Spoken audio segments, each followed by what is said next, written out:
Groovy English Podcast. Hey there! Welcome back to Groovy English. I'm Chloe.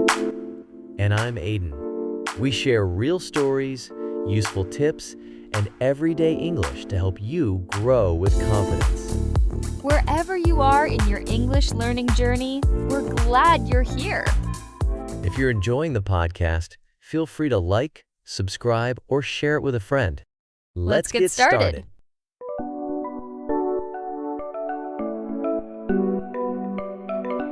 Hey friends, welcome back to Groovy English. I'm Daniel, and today's episode is one I've been so excited to share with you. It's called Your Personal Dictionary of Life. You've probably heard of keeping a vocabulary notebook, right? Something for new words, idioms, or phrases you want to remember.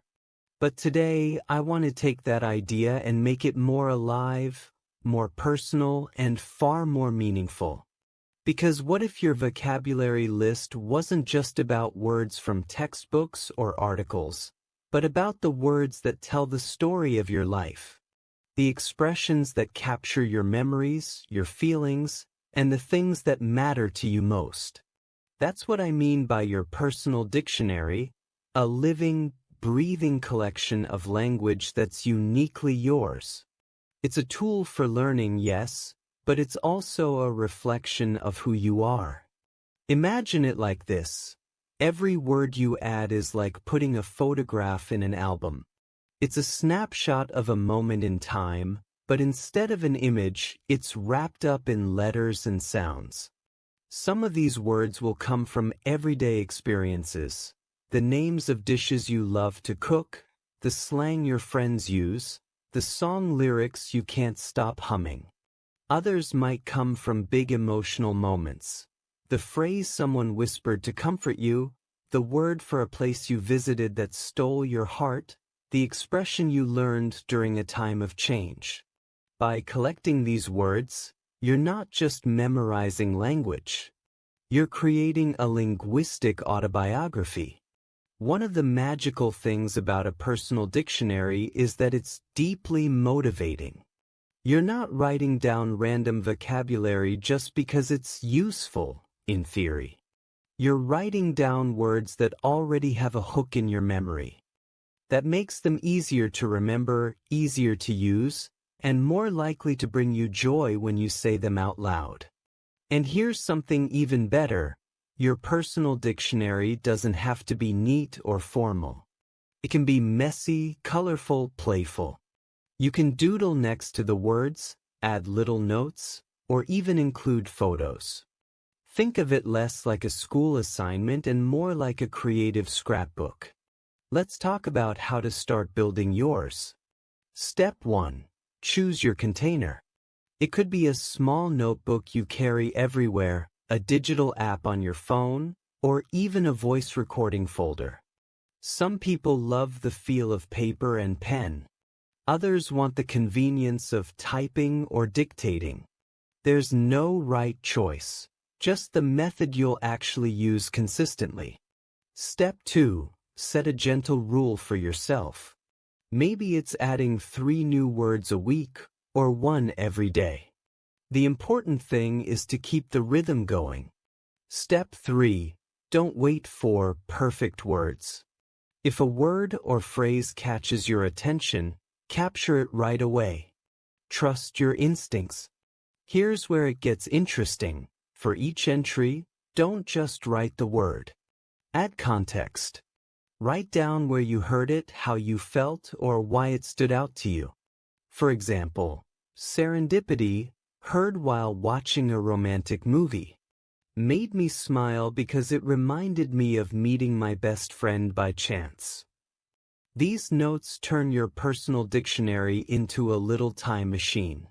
Months or years from now, you can read an entry and remember the moment like it happened yesterday. It also strengthens memory. Our brains are wired to remember stories better than isolated facts. Another thing I encourage is mixing languages. If you're bilingual or multilingual, include translations, even if they're rough. Sometimes your native language can give you a deeper emotional connection to a word. Or you might find that no translation truly exists, and that discovery can be fascinating in itself. You can also include examples that are entirely your own, rather than ones from dictionaries. Your sentences will feel more alive because they're connected to your reality. Like instead of, "The cat sat on the mat," you might write, "My cat Luna sat on my laptop while I was trying to work." Now, you might be wondering, "But Daniel, what about words I forget?" Here's my take. Forgetting is part of the process. Your personal dictionary isn't a test you have to pass. It's a garden you tend. Some plants will thrive, others might fade, but every seed you plant changes the soil. That means even if you don't use every word all the time, the act of noticing and collecting it has already sharpened your awareness. Language learning is as much about training your noticing skills as it is about memorizing. If you want to make your personal dictionary even more engaging, you can give each entry a category tag. You could have tags like travel, food, music, friendship, emotions, or nature. Later, you can flip through your words by category, almost like browsing playlists. Feeling nostalgic? Go to childhood. Feeling adventurous? Go to travel. It makes review time feel like exploration rather than study. Speaking of review, here's a fun technique. Create word challenges from your dictionary. Pick 5 random words and try to weave them into a short story, a journal entry, or a voice note. This not only strengthens recall but also makes the words truly yours. The more you use them in contexts that matter to you, the more naturally they'll appear in your conversations. Another layer you can add is sound. Record yourself saying the words in your own voice, then listen back. Hearing the way you pronounce them now compared to months later can be a powerful reminder of your progress. You can even make a word of the week voice memo and explain why it's meaningful. These little audio snapshots are like a diary you can listen to in the future. If you're into creativity, you can combine your dictionary with art, draw the meaning, collage images from magazines, or create mood boards for your favorite entries. A personal dictionary can also be a tool for self-reflection. Look back after a few months and notice the themes. Are your words mostly about emotions? Nature? Your choices will reveal what's been on your mind lately. Language is not just about communication, it's a mirror of your inner world. Sometimes, seeing your word choices can help you understand what you've been feeling even before you've fully realized it. When life changes, a move, a new job, a relationship shift, your personal dictionary will change too. In that way, it becomes a silent witness to your personal journey. It will hold the excitement, the uncertainty, the discoveries, and even the heartbreaks.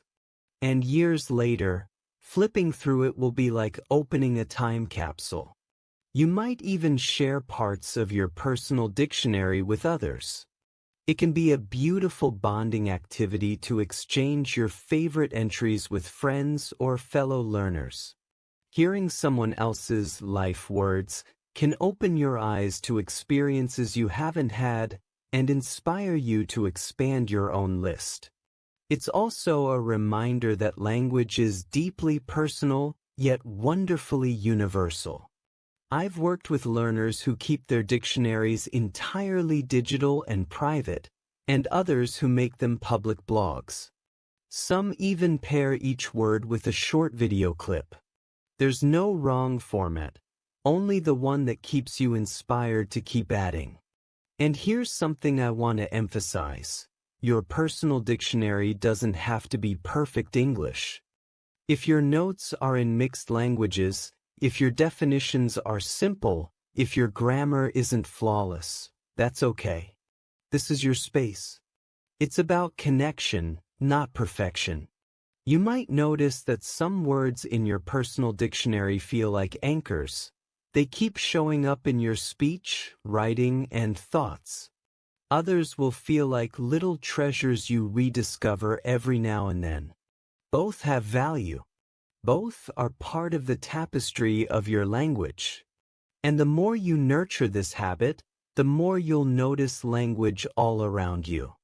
A phrase from a stranger on the bus. A line from a movie.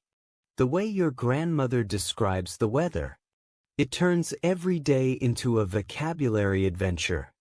Eventually, you'll realize that your personal dictionary isn't just a learning tool. It's a map of your curiosity, your history, and your growth. Every entry is proof that you paid attention to life and chose to give those moments a place to live on in words. When you start building your personal dictionary, you're not just collecting words, you're collecting pieces of your life. Each word becomes a snapshot of a moment, a memory, or a feeling. For example, the word sun-dappled might remind you of that morning you sat in a park, sipping coffee, feeling a soft breeze on your skin. The beauty of a personal dictionary is that it's not meant to be a formal, boring list. It's a living, breathing reflection of who you are and what matters to you. This dictionary grows organically. One day you might jot down a word you read in a book that instantly feels like home.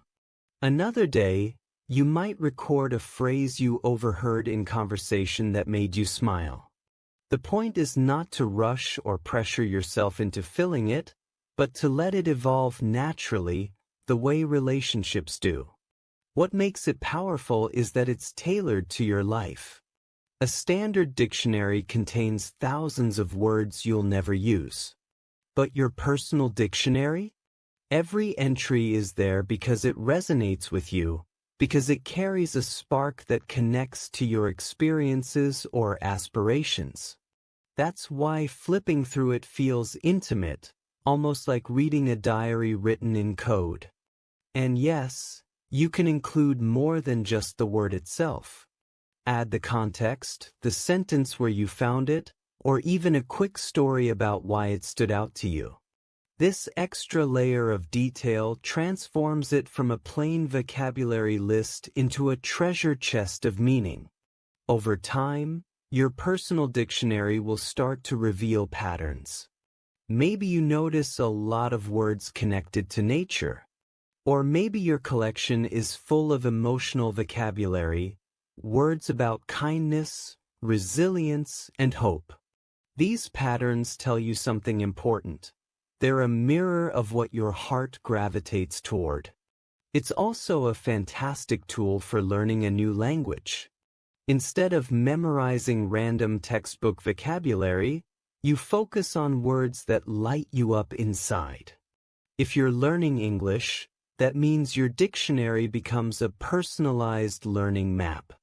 And because the words mean something to you, they're much easier to remember. You can decide whether your personal dictionary is physical or digital. Some people love the tactile feeling of writing in a notebook, turning the pages, and seeing their handwriting evolve over time. Others prefer digital tools that allow for quick searching, tagging, and even attaching images or audio recordings. Don't be afraid to make your entries creative. Write the word in bold letters, decorate the margins, or pair it with a doodle that captures its spirit. The more you make it feel like yours, the more likely you are to return to it often. And here's a little secret. Your personal dictionary isn't just about words you already know and love. It's also a safe place to store words you're still getting to know, the ones you've seen but haven't fully mastered yet. Giving them a home makes them feel less intimidating. Sometimes, adding a single word to your dictionary can inspire you to start a story or a journal entry. For example, if you write down the word wanderlust, you might suddenly find yourself describing your dream trip or reflecting on past adventures. Words have that kind of creative spark. You might also use your personal dictionary as a gratitude tool. Record words that represent moments you're thankful for: homecoming, reunion, laughter.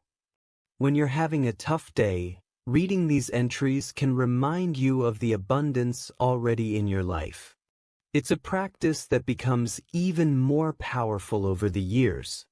Imagine looking back at your dictionary 5 or 10 years from now. You'll see not just vocabulary, but a timeline of your evolving passions, priorities, and emotional landscape. And unlike most projects, there's no wrong way to do this.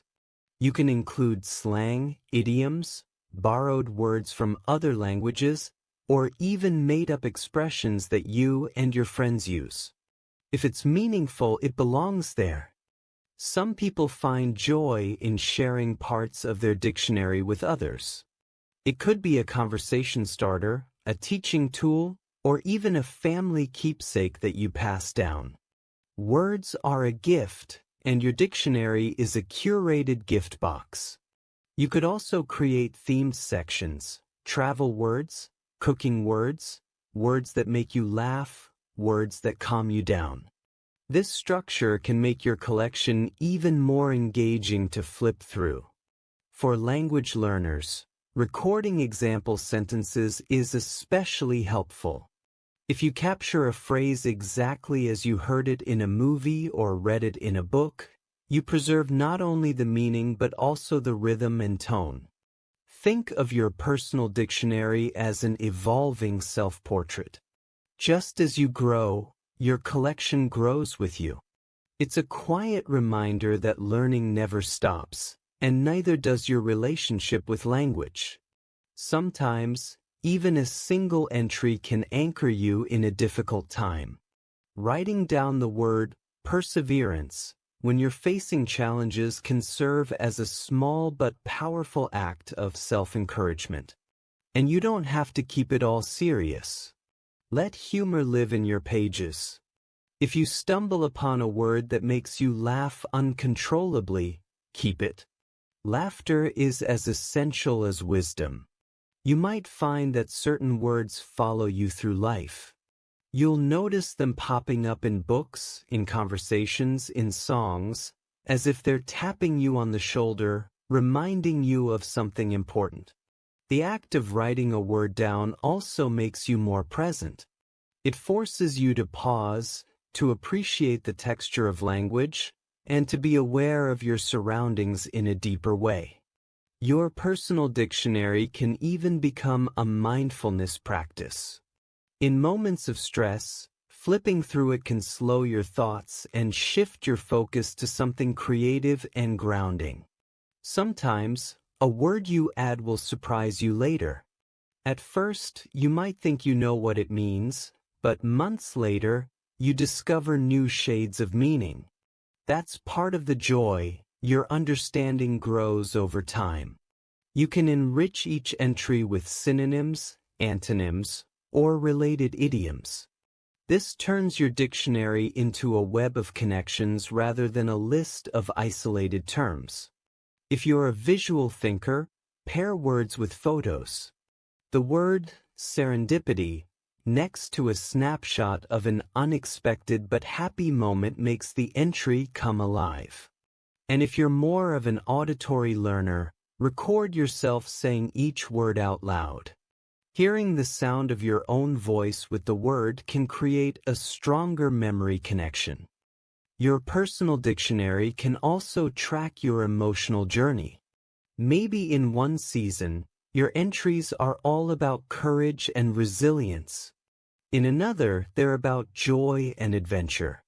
These shifts reflect your life story. One of the most beautiful things about this practice is that it's private if you want it to be. You can write freely without worrying about judgment. The words are yours alone, unless you choose to share them.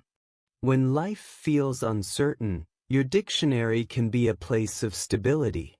No matter what's happening, you can keep adding to it, one word at a time. It's a gentle act of control in a world that often feels uncontrollable. And finally, remember that your personal dictionary doesn't have to be perfect. Spelling mistakes, messy handwriting, crossed-out entries, all of these are part of its charm. It's a record of your living, breathing relationship with language. The magic of your personal dictionary lies in its ability to blend learning, self-expression, and memory-making into one joyful practice. Each word is a doorway, and your dictionary is the house you're building from those doorways. Your English is shining brighter by the minute. Hit that next video to keep leveling up your skills. Or dive into our other episodes for more secrets to talk like a pro. Don't forget to subscribe, like, and share to join the Groovy English crew.